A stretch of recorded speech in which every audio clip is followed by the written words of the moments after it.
Pandangan ke titik sujud. Rasul paling marah kalau ada orang menengok ke atas. Kalau dia tidak merubahnya, kata Rasul, maka petir atau kilat akan menyambar pandangan mereka. Tak boleh orang nengok kiri kanan. Harus ke titik sujud. Tetapkan satu titik. Apapun yang terjadi. Tetap satu titik. Jangan berubah walaupun awak ruku. Kan ada orang berubah pandangannya. Tidak ke situ tetapi ke jempol. Mak hitam kaki lah. Atau ke punggung kawan. Gadang dapur lah. Ke titik sujud. Tetap ke titik sujud. Ini penting Bapak Ibu. Saya masuk ke dalam masjid. Ingin solat sunat tahiyatul masjid. Rupanya ada ibu-ibu yang solat sunat tahiyatul masjid. Saya masuk ditengoknya saya Pak. Saya masuk. Katanya. Saya anggap tidak sengaja. Lalu saya pun dekat ke dinding. Karena la solata illa sutroh. Tidak ada solat kecuali dekat ke dinding. Sebelum saya ngangkat tangan, saya tengok ke belakang. Rupanya ibu tu nengok ambo jo. Ambo tengok godang kali. Menunduknya coba. Tak bohong ambo do Pak do. Aku boleh ibu lawan lah. Bismillahirrahmanirrahim. Assalamualaikum warahmatullahi wabarakatuh. Alhamdulillahirabbil alamin. Allahumma salli ala Muhammadin. Subhanaka la ilma lana illa ma 'allamtana innaka antal alimul hakim. La haula wala quwata illa billahil aliyyil azim. Bapak dan Ibu jamaah salat asar yang kami muliakan, dan semoga seluruh kita yang berhadir saat ini dimuliakan oleh Allah Subhanahu wa taala. Mengulang kajian lama kita karena kaji lama ini perlu diulang-ulang. Berlayar kapal di Sungai Pinang, singgah sebentar di Batang Lubuh, apal kaji karena diulang, pasal jalan karena ditempuh. Ditampi di indang-indang berdarai juo, mengaji awak mengaji kaji lama jangan dilupa. Mengulang kaji lama yaitu masalah solat. Solat adalah ibadah yang istimewa berbeda dengan ibadah lain. Yang pertama, ibadah solat adalah satu-satunya ibadah yang dijemput oleh Rasul. Seluruh ibadah lain diantar oleh Jibril. Mulai daripada zikir, puasa, sedekah dan lain sebagainya sampai haji dan umrah diantar oleh Jibril. Tapi ibadah solat adalah ibadah yang dijemput Rasul dalam peristiwa Isra dan Mi'rajnya beliau. Bahkan dalam penjemputan itu 50 waktu. Kurang, akhirnya tinggal 5 waktu. Nah 5 waktu pun banyak ulama mengurang. Ada yang 4 waktu, ada yang 3 waktu, ada yang 2 waktu, ada cuma 1 waktu saja. Waktu di kantor saja dia sholat. Di rumah rupanya tidak sholat. Di kantor pun karena segan sama pimpinan dan kawan. Kaum muslimin yang berbahagia, satu-satunya ibadah yang dijemput adalah ibadah sholat 5 waktu. Ibarat tamu, kalau tamu itu tidak biasa, itu datang sendiri. Tapi kalau tamu itu luar biasa, itu biasanya dijemput. Bapak Ibu ini pasti pernah merasakan menjadi tamu luar biasa, yaitu sewaktu menjadi pengantin. Kan dijemput itu Pak. Kan tidak datang seorang Pak kan? Datang, nak endak. Dijemput karena pada hari itu awak tamu luar biasa, raja sehari. Jadi ibadah solat satu-satunya ibadah yang dijemput. Yang kedua, ibadah solat istimewanya dibandingkan ibadah lain. Pembeda antara seorang muslim dan kafir. Makanya Rasul mengatakan man tarokas sholah faqad kafaro jidan. Siapa yang meninggalkan solat dengan sengaja, waktu itu dia kafir yang nyata. Jadi membedakan muslim dan kafir adalah solatnya. Orang yang sengaja meninggalkan solat, saat ia meninggalkannya, kedudukannya sebagai seorang yang kafir. Kafir dalam arti engkar terhadap perintah Allah. Yang ketiga adalah ibadah solat satu-satunya ibadah yang disuruh orang tua menyuruh anak untuk melakukannya. Ibadah lain tak disuruh. Suruh anakmu sedekah, haji, umroh dan lain sebagainya tidak. Tapi kalau solat, muru auladukum bisolah, kata Rasul. Suruh anak kalian solat. Jadi orang tua punya kewajiban menyuruh anaknya solat. Solat nak. Kapan? Tak kala ia mulai berumur 7 tahun. Anak masuk sekolah, orang tua wajib menyuruhnya solat. Soal bagaimana solatnya terserahlah. Namanya juga solat anak-anak. Yang penting menyuruhnya. Dan kata Rasul, pukullah dia walaupun sampai berdarah. Kalau sudah berumur 10 atau 12 tahun. Kira-kira jam kelas 4 atau kelas 5 SD, tak mau juga sholat, boleh bapak memukulnya untuk pelajaran walaupun sampai berdarah. Tentu saja tidak sampai mematikan. Tengok pula alat pemukulnya banyak. Yang kira-kira tak membahayakan lah. Jangan pula pukul anak bagian kepala dengan kayu 5-10 itu, Pak. Mati anak dia. Satu-satunya ibadah yang disuruh orang tua menyuruh anaknya adalah ibadah sholat. Kalaulah umur 7 tahun disuruh sholat, 10 tahun disuruh pukul walaupun sampai berdarah. Bagaimana kalau ada orang muslim tidak sholat umurnya sudah 20 tahun? Bertambah umur meningkat hukuman. Cekiklah dia. Walaupun terjulur lidahnya. Kalau kalau umur 40 tahun tidak sholat bagaimana Pak Ustaz? Tanamlah dia. Karena sesungguhnya orang yang tak sholat itu seperti hantu yang berjalan, Pak. Karena Rasul mengatakan kedudukan sholat seperti kepala di atas badan, Pak.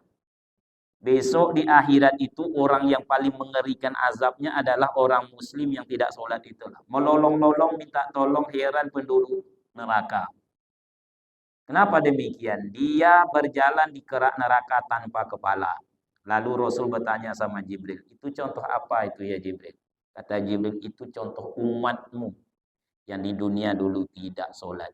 Karena kedudukan sholat seperti kepala di atas badan. Bapak tidak berinfak, itu tidak tanggal Pak kehidupan. Lumpuh, buntung namanya. Tidak membaca Al-Quran, mungkin buta. Tidak ke masjid, mungkin lumpuh. Tapi kalau tidak sholat, apa namanya Pak? Pernah enggak Bapak Ibu berjumpa orang buta di jalan? Banyak. Orang lumpuh banyak. Orang buntung banyak. Orang tidak berkepala, masuknya ke dalam bus kota. Assalamualaikum. Tidak berkepala, umpamanya.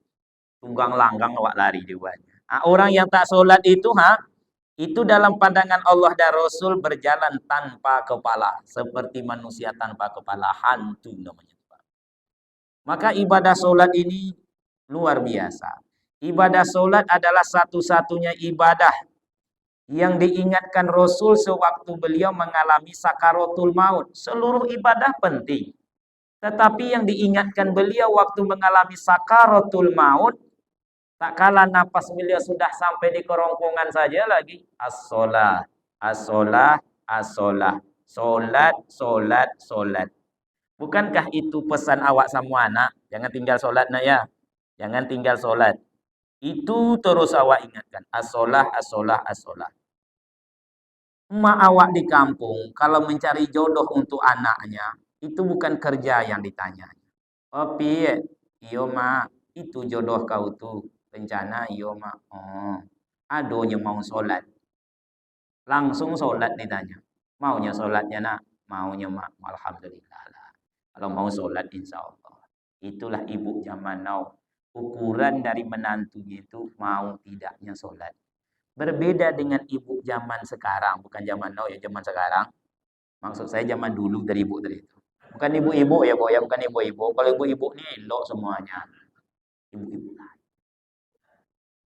Itu yang ditanyanya bukan sholat. Itu jodoh kau tuh nak. Iyo. Dimanya karajo. Bukan sholat atau enggak. Dimanonya karajo. Di bank. Oh, beruntung si Anu tuh. Punya calon menantu karajo di bank. 3 bulan sesudah nikah ketahuan. Rupanya di bangunan.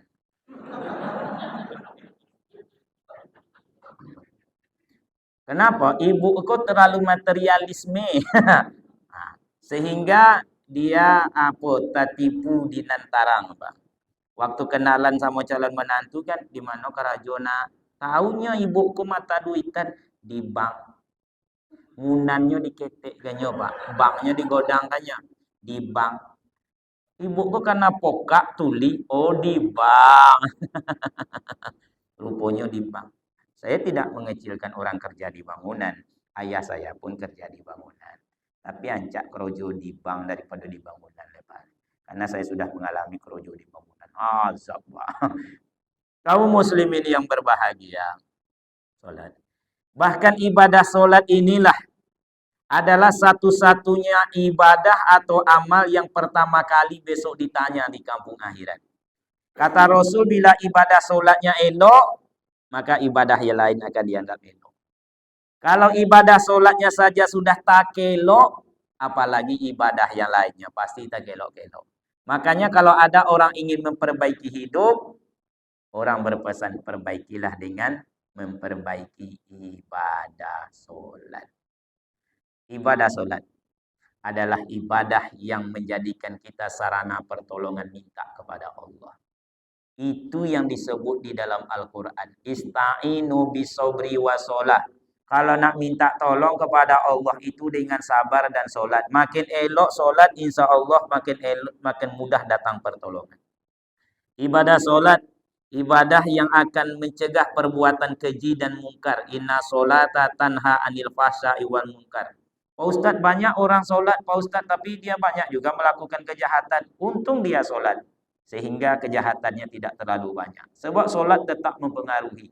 Elok tidaknya solat tersebut yang akan menjadi dinding. Jadi ukurannya adalah solat tidaknya. Makin elok solat, insya Allah makin terhindar dari perbuatan keji dan mungkar.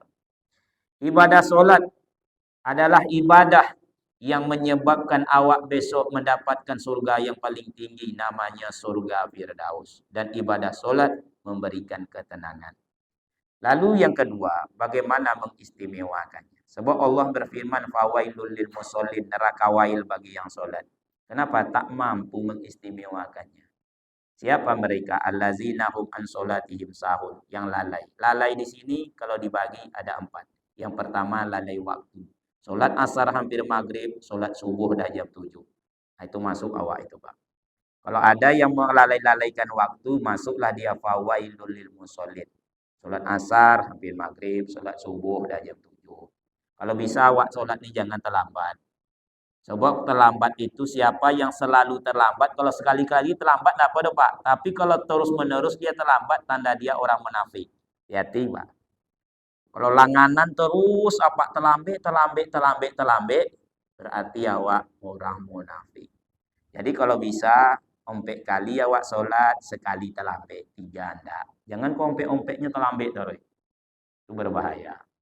Lalai waktu. Yang kedua lalai gerakan. Tak ada niat mengajar, tapi hafal kaji kembali diulang.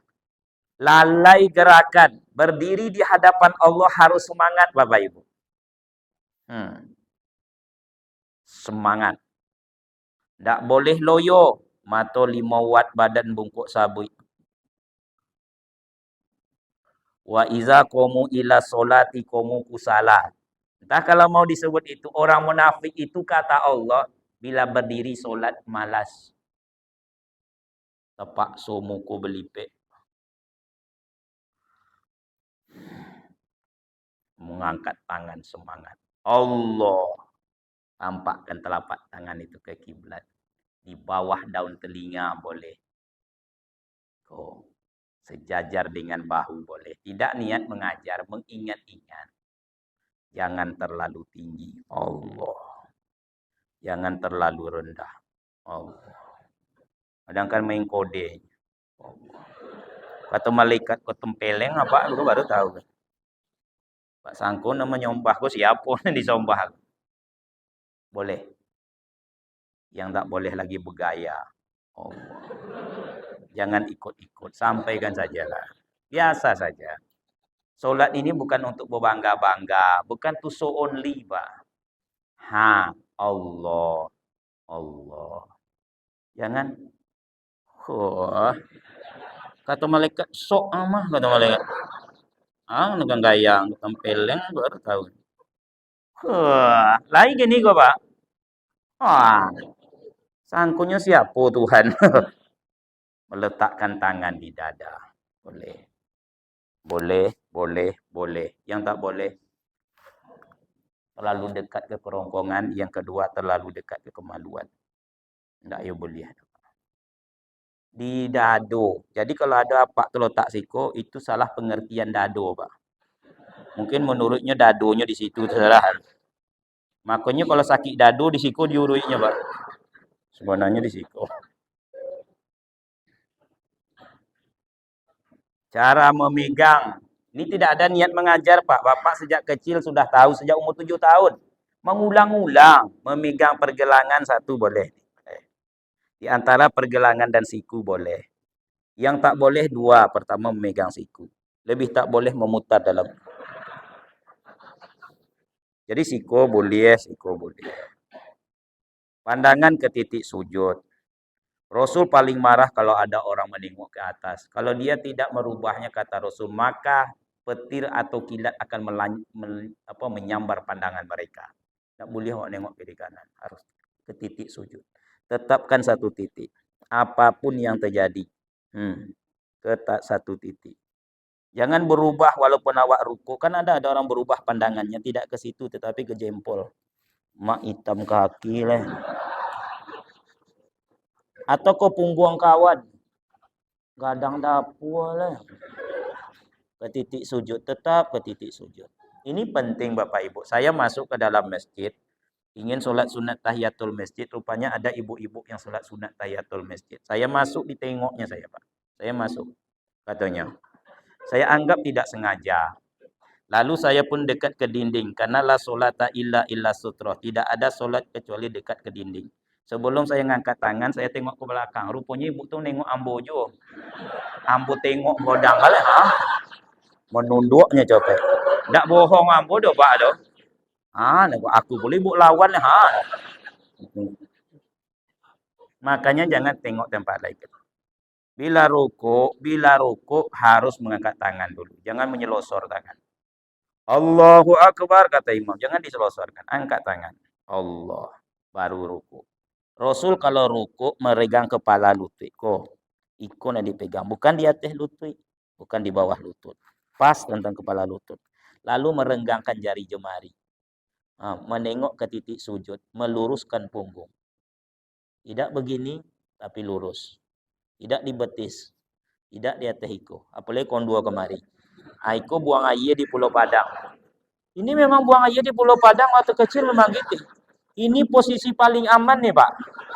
Kalau duduk di kota cucuk di Padang. Kalau awak luruskan tak keluarnya dong. Jadi kalau hanya posisi nan pas.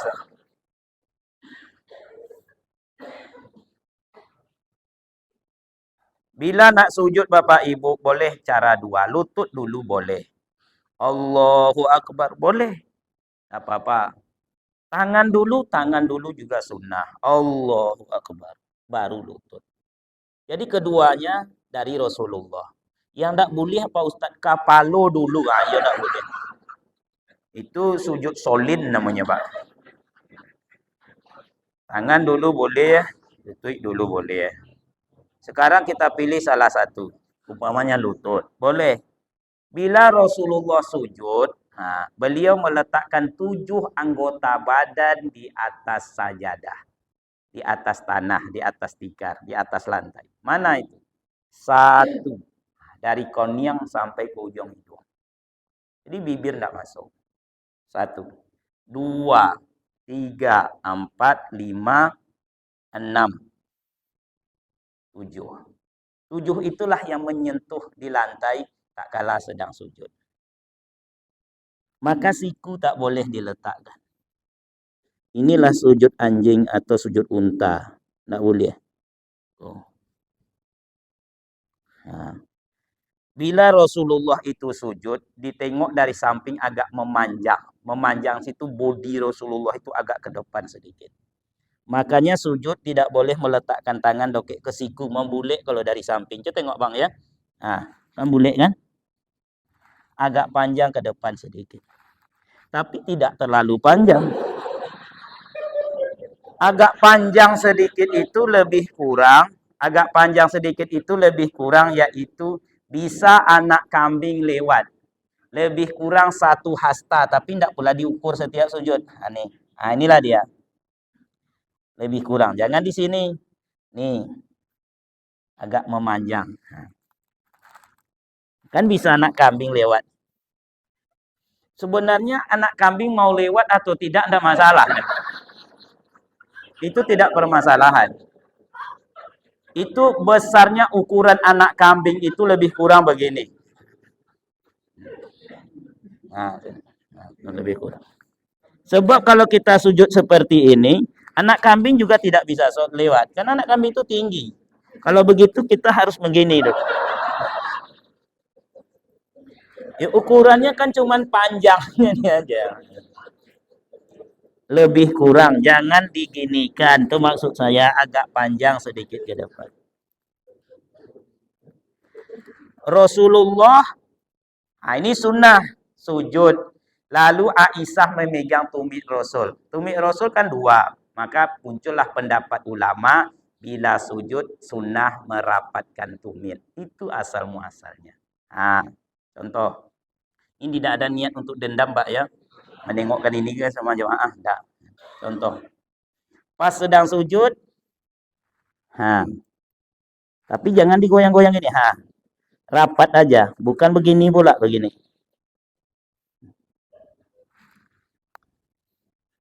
Hanya sedang sujud saja.